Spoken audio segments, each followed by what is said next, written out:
Hello everyone, welcome in pre bio study. I hope आपको जो last session था उसमें हमने जो भी बेसिक्स कॉन्सेप्ट है वो पढ़े थे डेवलपमेंटल बायोलॉजी के, वो आपको समझ में आए होंगे। तो आज हम नेक्स्ट स्टार्ट करते हैं उसी के सीरीज़ में। So the signal initiates a signal transduction cascade that influences the activity of transcription factor and or other proteins, eventually altering the pattern of gene expression. इसमें क्या कह रहे हैं कि जो सिग्नल हमने इनिशिएट किए थे, एक बाहर से लाइगेंड जैसे ही अटैच हुआ था रिसेप्टर पर, तो कैस्केड को उसने क्या कर दिया, इन्फ्लुएंस कर दिया उस एक्टिविटी को, और एट द एंड वो जाकर कहाँ गया, वो गया एक ट्रांसक्रिप्शन फैक्टर की तरह, और कहाँ अंदर जाकर बाइंड हुआ और उसने जीन एक्सप्रेशन को रेगुलेट किया। Got it? अंदर जाकर उससे जीन एक्सप्रेशन हुआ। मैं आपको फॉर एग्जांपल बताती हूँ, जैसे कि ये है रिसेप्टर, ये रिसेप्टर है, यहाँ हमारा कोई भी सिग्नल मॉलिक्यूल जिसे हम लाइगेंड बोलते हैं वो अटैच हुआ, और ये है एक सेल मेम्ब्रेन के ऊपर लगा हुआ रिसेप्टर। ठीक है, ये कोई सेल है। अभी क्या हो रहा है, जैसे ही ये लाइगेंड इससे अटैच हो रहा है तो अंदर की तरफ क्या हो रहा है, कन्फर्मेशनल चेंजेस होते हैं। ये कन्फर्मेशनल चेंज होता है जैसे ही, तो उससे कोई नेक्स्ट प्रोटीन है या सेकेंडरी मैसेंजर बोल सकते हैं, वो एक्टिवेट होता है। वो एक्टिवेट हुआ, CAMP बन गया उससे। ठीक है, अब ये है, ये आगे जाकर क्या करता है, ये आगे जाकर किसी तीसरे प्रोटीन को एक्टिवेट करता है। मान लो वो प्रोटीन है X। ठीक है, और ये प्रोटीन फिर क्या करता है, न्यूक्लियस है हमारा अंदर, इस न्यूक्लियस के अंदर जाकर, न्यूक्लियस में क्या होता है, न्यूक्लिक एसिड। तो जो न्यूक्लिक एसिड है वहाँ जाकर क्या करता है ये प्रोटीन, ये बाहर समझिए,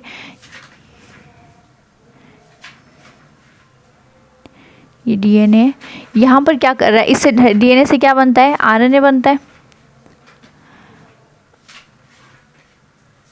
ये यहाँ पर जाकर एज ए ट्रांसक्रिप्शन फैक्टर काम करता है।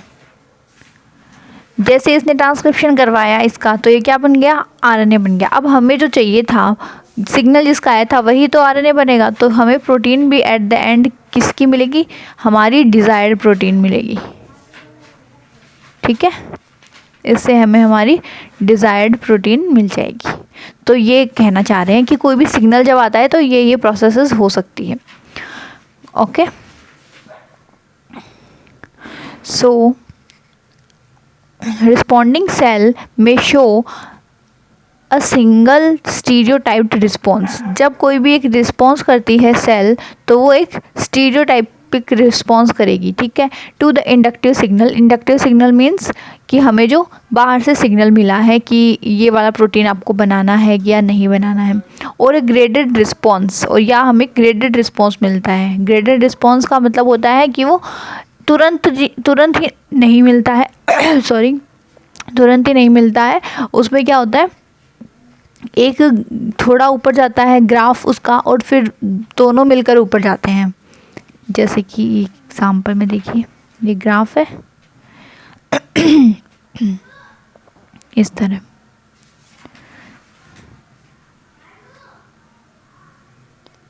इस तरह।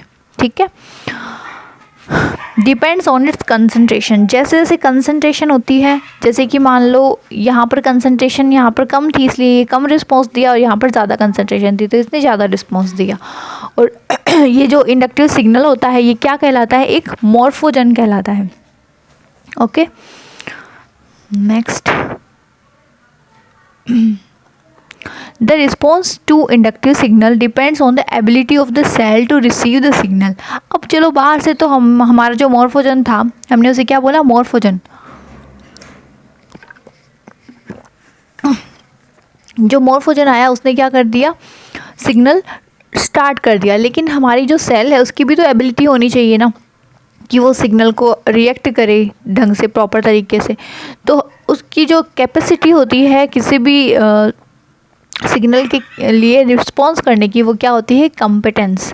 ठीक है, दोनों चीज़ें बहुत ही इंपॉर्टेंट है, मॉर्फोजन और competence, the loss of competence. अब किसी चीज़ में कॉम्पिटेंस का लॉस हो गया। कॉम्पिटेंस का मतलब मैंने बताया कि किसी भी बाहर से आने वाले सिग्नल या मॉर्फोजन के प्रति रिएक्ट करना, डायरेक्ट, इनडायरेक्ट या अगेंस्ट या उसके अकॉर्डिंग, किसी भी तरह।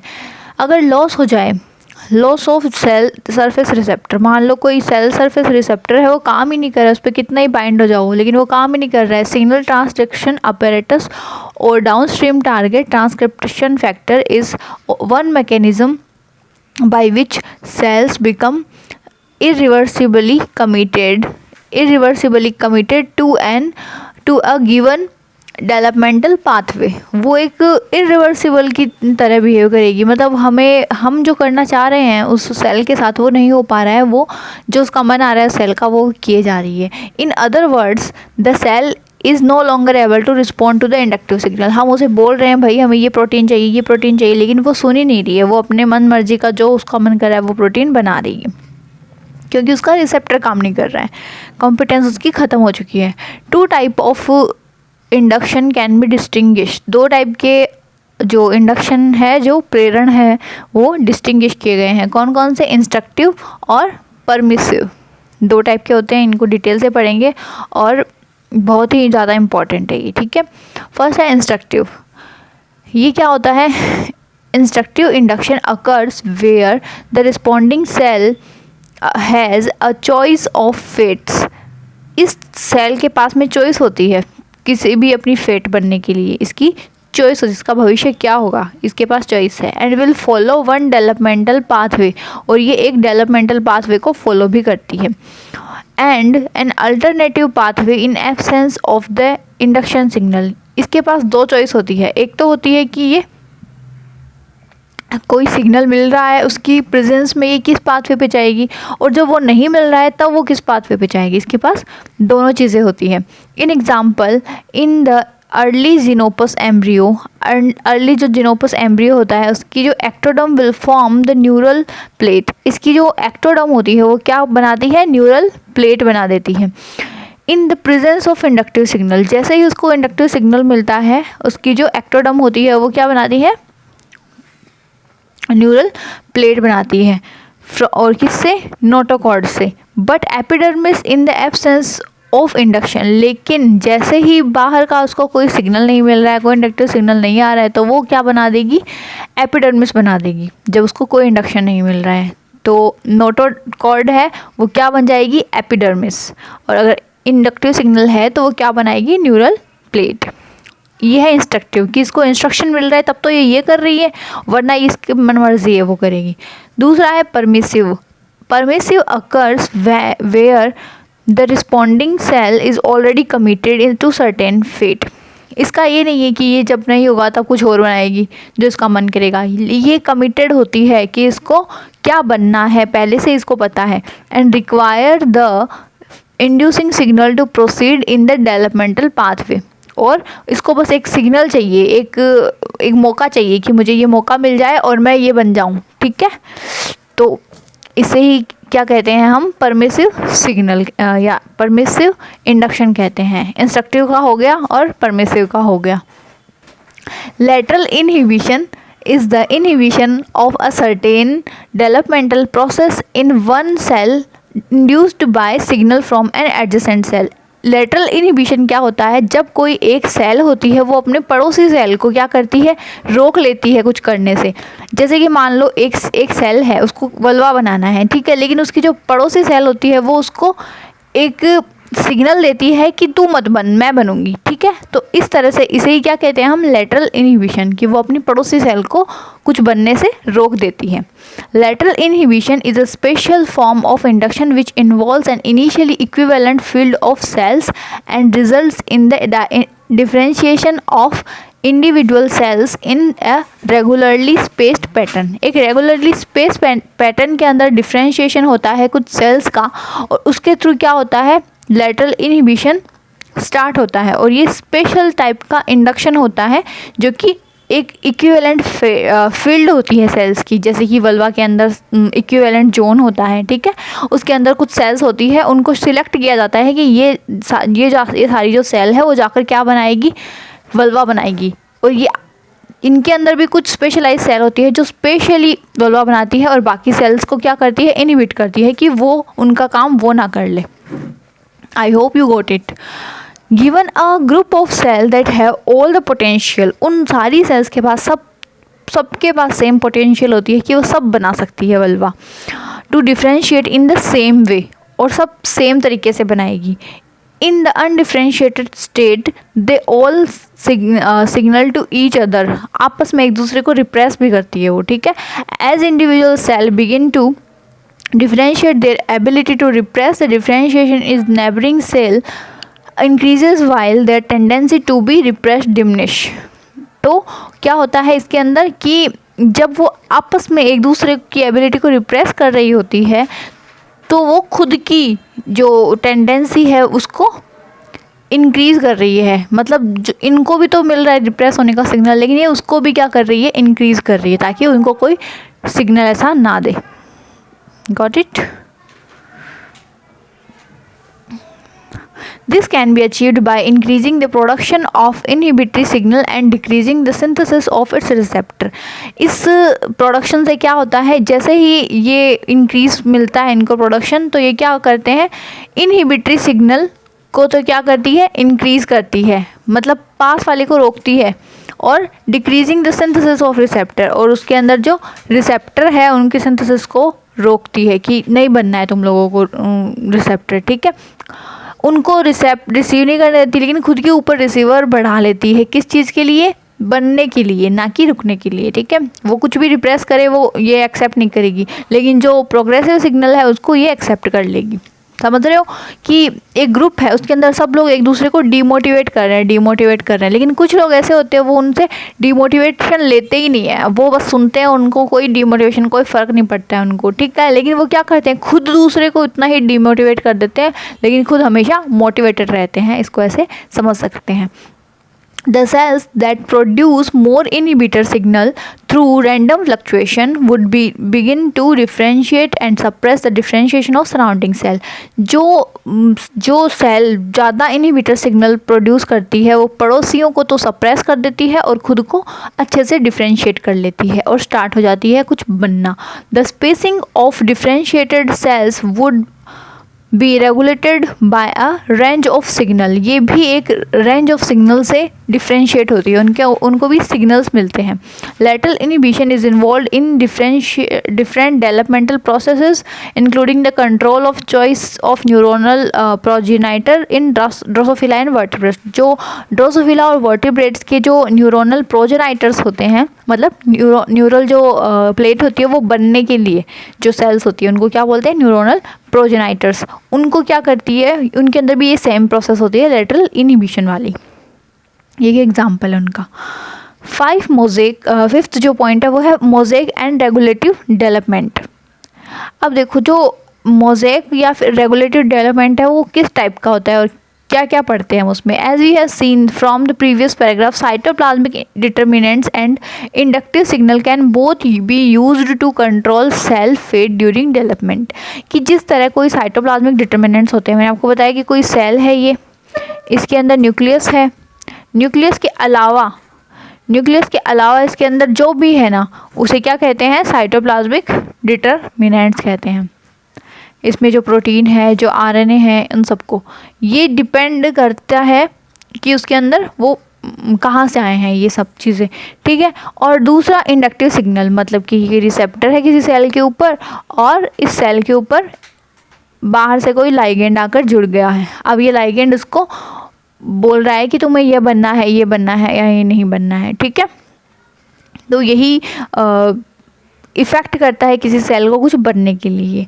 Both be use to control cell fate, और इससे पता चलता है कि सेल आगे जाकर क्या बनेगी। If development was exclusively controlled by cytoplasmic determinants, the fate of every cell would depend uniquely on its lineage. अगर ये जो डेवलपमेंट है ये एक्सक्लूसिवली सिर्फ साइटोप्लाज्मिक डिटर्मिनेंट पर डिपेंड हो जाए तो जितनी भी सेल्स होती है वो यूनिकली उनके अंदर लीनिएज हो जाएगा। क्यों? क्योंकि सबके अंदर सेम ही तो साइटोप्लाज्म है, इसलिए। While it's position in the embryo would be irrelevant, और इसकी जो एक जगह होती है एम्ब्रियो के अंदर, ये कहाँ रहेगी, वो सारी इररेलेवेंट हो जाती है। इसलिए इसे क्या कहेंगे हम, मोज़ेक डेवलपमेंट कहेंगे। ठीक है, मोज़ेक का मतलब होता है कुछ चीज़ें कहाँ मतलब अलग अलग है। मोज़ेक मतलब कहीं भी एक जैसा नहीं है, सब में अलग अलग चीज़ें हैं। ठीक है। On the other hand, if development was controlled exclusively by inductive signal, और अगर ये सिर्फ इंडक्टिव सिग्नल पर डिपेंड कर रही है, तो the fate of every cell would depend mostly on its position of embryo. तो ये डिपेंड करती है कि इसकी एम्ब्रियो में कहाँ पोजीशन है, ये कहाँ पर है और ये अब क्या बनाएगी। This is the definition of regulative development. इसलिए इसे क्या कहते हैं हम, रेगुलेटिव डेवलपमेंट कहते हैं। Most organism involve a combination of both mechanism. कुछ जो होते हैं ऑर्गेनिज्म, उनमें दोनों, कुछ क्या सभी में ही, ठीक है, दोनों ही चीज़ें होती है। कौन कौन सी, इंडक्टिव सिग्नल से भी रेगुलेट होती है और साइटोप्लाज्मिक डिटर्मिनेंट से भी रेगुलेट होती है। In mosaic development cell fate is equal to cell potency. Cell वही बनती है जितनी उसमें पोटेंसी होती है। मैंने आपको स्टार्टिंग में बताया था कि कुछ सेल्स होती है वो अपनी पोटेंसी से, उनके अंदर पोटेंसी इतनी होती है कि वो सब कुछ बना लेती है, और कुछ सेल की पोटेंसी होती है कि वो जितना बनाना होता है उतना भी नहीं बना पाती है। ठीक है, the fate of cell is governed entirely by its intrinsic characteristic. ये जो फेट होती है ये सारा कुछ डायरेक्ट किससे होता है, इसकी जो अंदर की काबिलियत होती है, जो इंट्रिंसिक कैरेक्टरिस्टिक्स होते हैं, जैसे कि साइटोप्लाज्मिक डिटर्मिनेंट्स, जो ये इनहेरिट करती है सेल डिवीज़न के दौरान। ठीक है, during development each cell is said to undergo autonomous specification. हर सेल है वो डेवलपमेंट के दौरान ऑटोनॉमस स्पेसिफिकेशन से गुजरती है। If the cell is removed from the embryo it should, अब देखो किसी एम्ब्रियो है, ये कोई एम्ब्रियो है, इसके अंदर से हमने क्या कर लिया, कुछ सेल्स को रिमूव कर दिया, हटा दिया। ठीक है, रिमूव कर दिया इतनी सेल्स को यहाँ से। In principle develop according to its intrinsic instruction. तो इसका जो अंदर का इंस्ट्रक्शन है कि हमें ये बनना है तो ये बन जाएगी। And differentiate into the appropriate part of the embryo even if rest of the embryo is not there. ये एकदम सही से बना लेगा अपना काम, मतलब जो नहीं है ना, जो रिमूव हो चुकी है, उनकी जगह भी कोई दूसरी सेल आकर उनका काम संभाल लेगी, सब कुछ सही से हो जाएगा।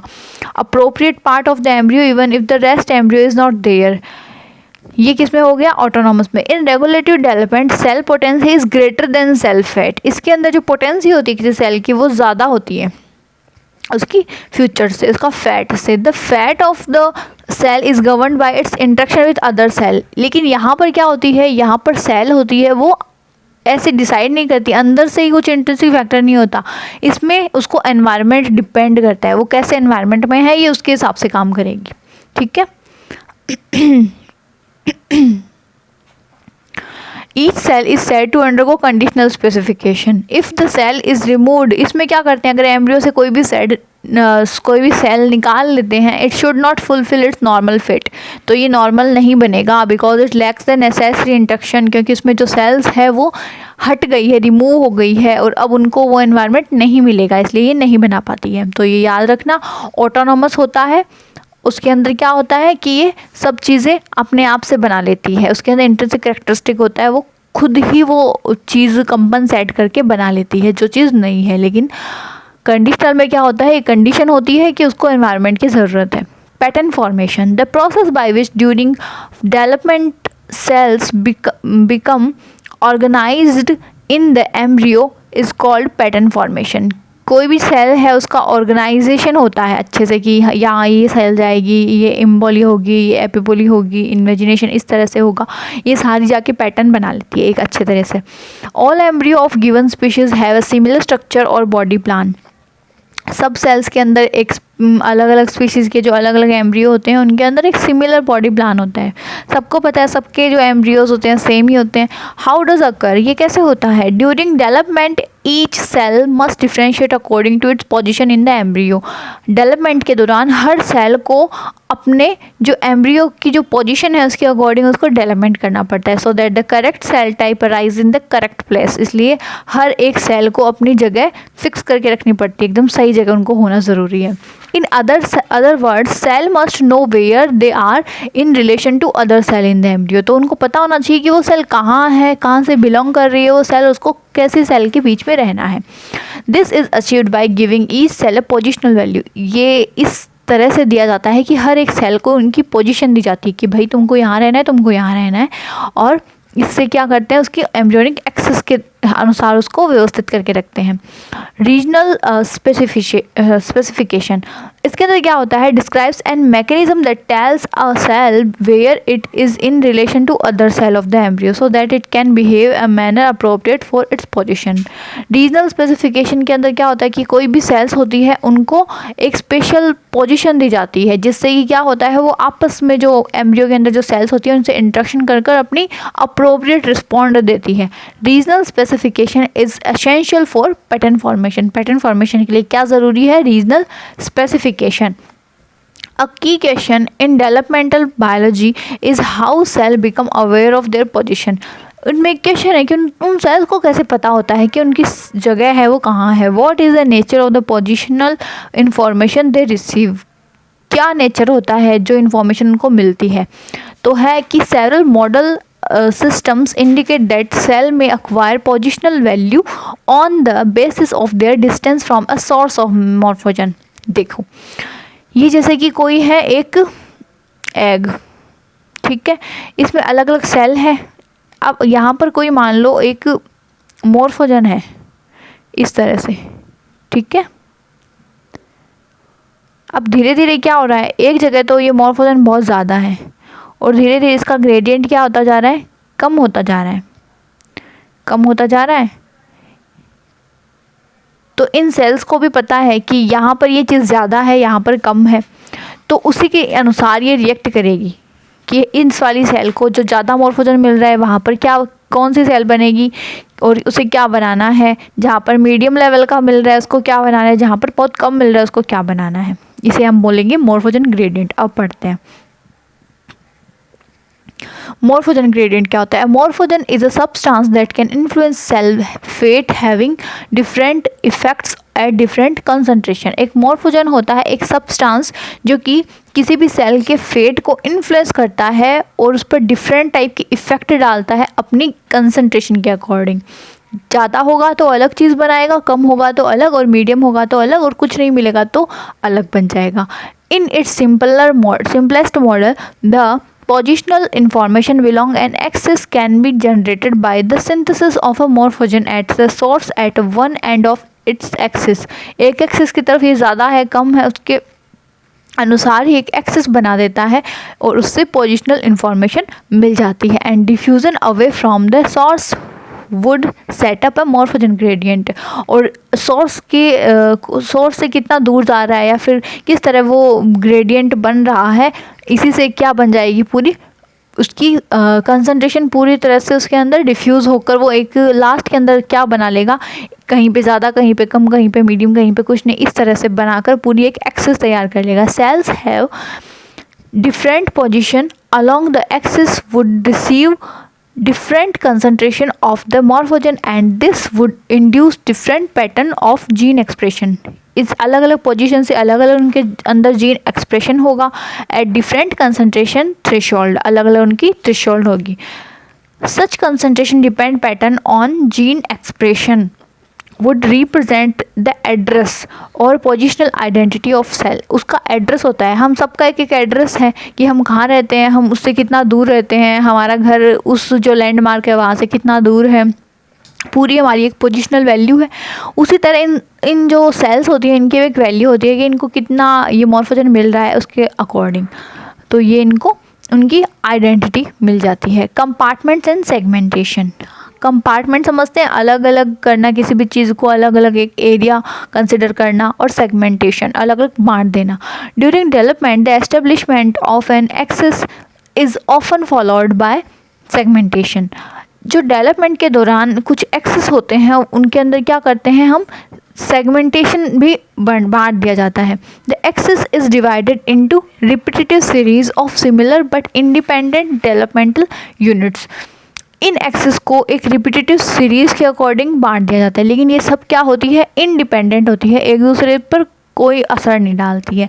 Segments occur in many species, अलग अलग स्पीसीज में आपको पता है सेगमेंटेशन पाया जाता है। From the obvious segmentation in the body of insects, insect की बॉडी आपने देखी होगी, इंसेक्ट की बॉडी में आपको दिखाती हूँ, देखिए इसके अंदर एक हेड होता है, हेड रीजन होता है, थोरैक्स होता है, एब्डोमेन होता है, ये 3 रीजन होते हैं, ठीक है। हेड के ऊपर जो जितने भी सेंसरी पार्ट्स होते हैं वो पाए जाते हैं, थोरैक्स पर 3 पेयर ऑफ लेग्स पाए जाते हैं,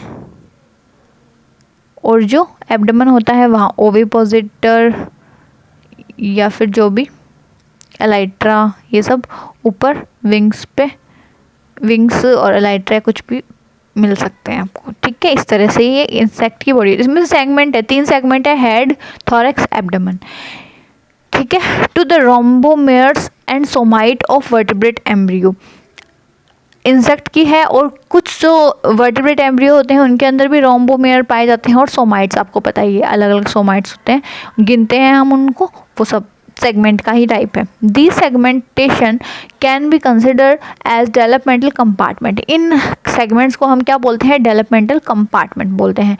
in which the clonal expansion of a particular cell line is constrained.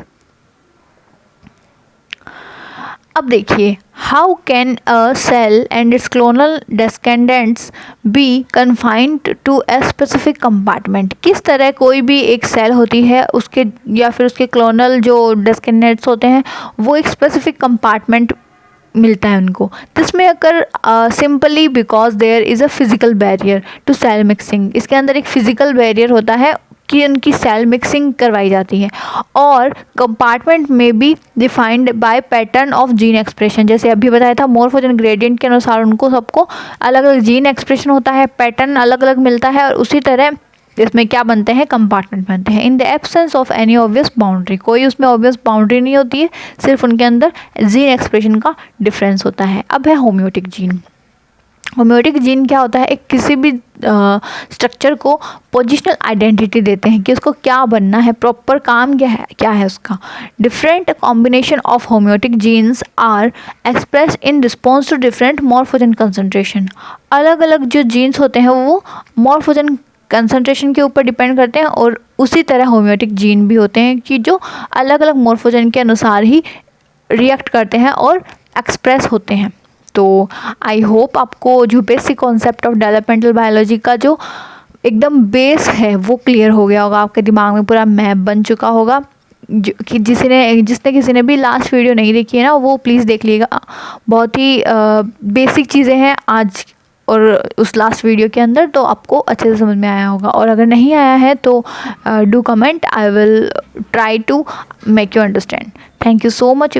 Hope you like this video, and please share and subscribe my channel. Thank you so much.